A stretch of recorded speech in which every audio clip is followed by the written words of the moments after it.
Ce que je partage avec vous aujourd'hui, c'est le résultat des électrochocs que je me suis infligés pendant des années. Parce qu'il a fallu que je comprenne. Il a fallu que j'avance pour pouvoir savoir comment transcender tout ça. Et c'est par ces électrochocs que j'ai compris. Il y a un truc bizarre avec l'être humain, c'est qu'il faut, encore une fois, qu'il se retrouve au pied du mur pour prendre des décisions.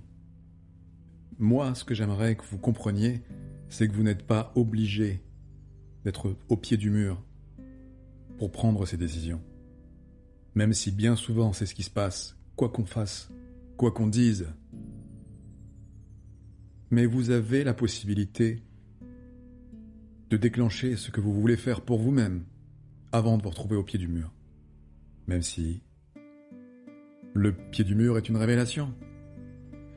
Vous savez, pendant des années, j'ai écouté les médecins me dire que ce que j'avais était grave. Pendant des années, j'ai compris que je n'allais plus pouvoir marcher. Peut-être que je n'arriverais même plus à parler, à bouger la tête, à bouger les bras. Et pendant des années, je me suis vu décliner. Et c'est ce que j'ai fait. Pendant des années, en silence, mes fonctions me lâchaient. Je me suis uriné dessus, je me suis bavé dessus. Je ne pouvais plus être aussi propre que j'avais appris à l'être jusqu'à maintenant. Personne n'a vu ça, parce que je l'ai fait en silence. Mais c'était là. Et ça a été terrifiant de devoir assumer ça tout seul, d'être incompris, et de voir ça et de le voir arriver comme une fatalité. Mais ce n'était pas une fatalité. Quand les médecins vous disent que c'est pas possible de faire autrement parce que la maladie est telle qu'elle est, même si on la comprenait pas parce que la version de ma maladie était atypique, on n'a pas envie d'entendre ça. À 20 ans, on n'a pas envie d'entendre qu'on a une maladie musculaire dégénérative grave qui s'installe et qui se ferait un chemin à travers vos cellules, à travers votre corps. C'est insupportable d'entendre ça. Puis c'est surtout insupportable d'être pris pour un abruti. Et on a une science médicale extraordinaire pour la réparation. On a une médecine de réparation extraordinaire. On a la chirurgie qui est capable de faire des choses extraordinaires. Mais pour les maladies, on ne peut pas les prévenir. On ne se pose pas la question de savoir comment les prévenir.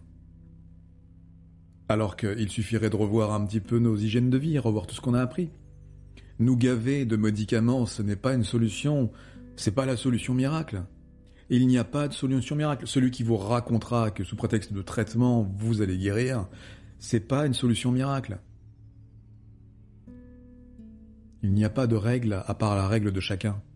Nous avons tous des corps différents, même si ils se ressemblent.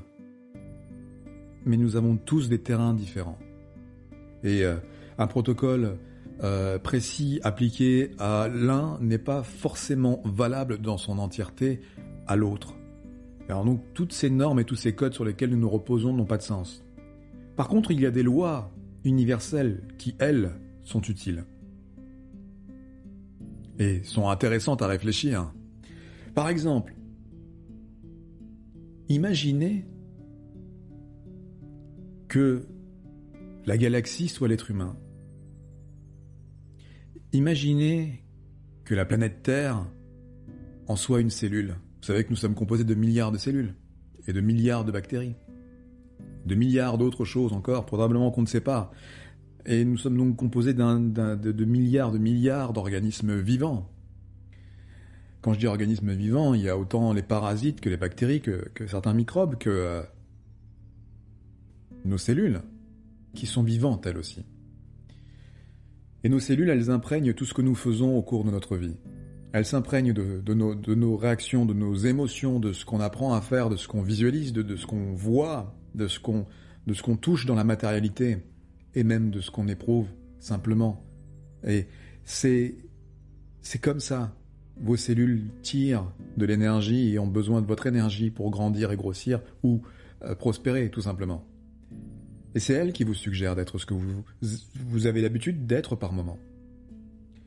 Et vous pouvez changer tout ça d'une façon très simple, en les changeant.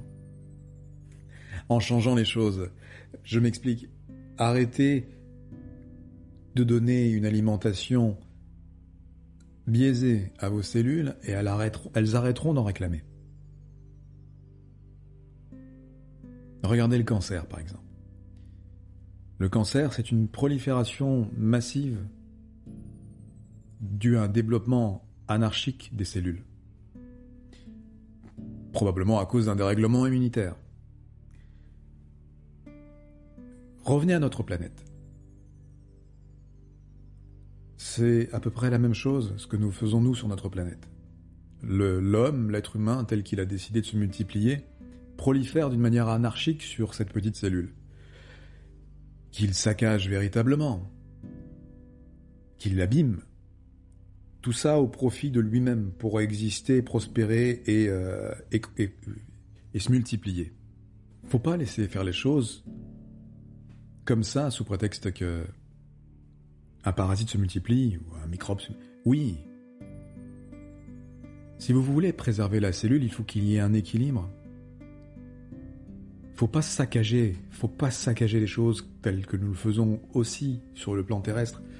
Je vais faire un parallèle rapide, vous allez comprendre. En fait, il faut juste que vous sachiez qu'en fait la prolifération anarchique des cellules, telle que l'homme est une prolifération anarchique sur la planète, détruit le sol. Et votre intérieur, c'est comme une planète. À la fois, nous sommes dedans, et à la fois, elle est en nous. Parce que nous sommes liés à toutes ces choses-là, de l'infiniment plus grand à l'infiniment plus petit. Nous sommes, au même titre, les parasites de la planète Terre sur laquelle nous sommes, qu'il y a sur nos cellules et dans nos cellules des parasites qui viennent croître et tirer le potentiel de nos cellules. Sauf qu'elles y laissent des traces. Et cette mauvaise alimentation en est responsable, cette mauvaise alimentation en énergie, en mauvaise énergie. À partir du moment où vous arrêtez de donner une mauvaise énergie à vos cellules, elles arrêtent d'en demander. Tant que vous lui donnez l'opportunité d'avoir cette énergie, elle aura nécessité de l'avoir, parce qu'elle s'est habituée à ça.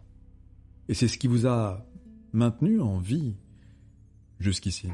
En tout cas, c'est ce qui vous donne le sentiment de l'être.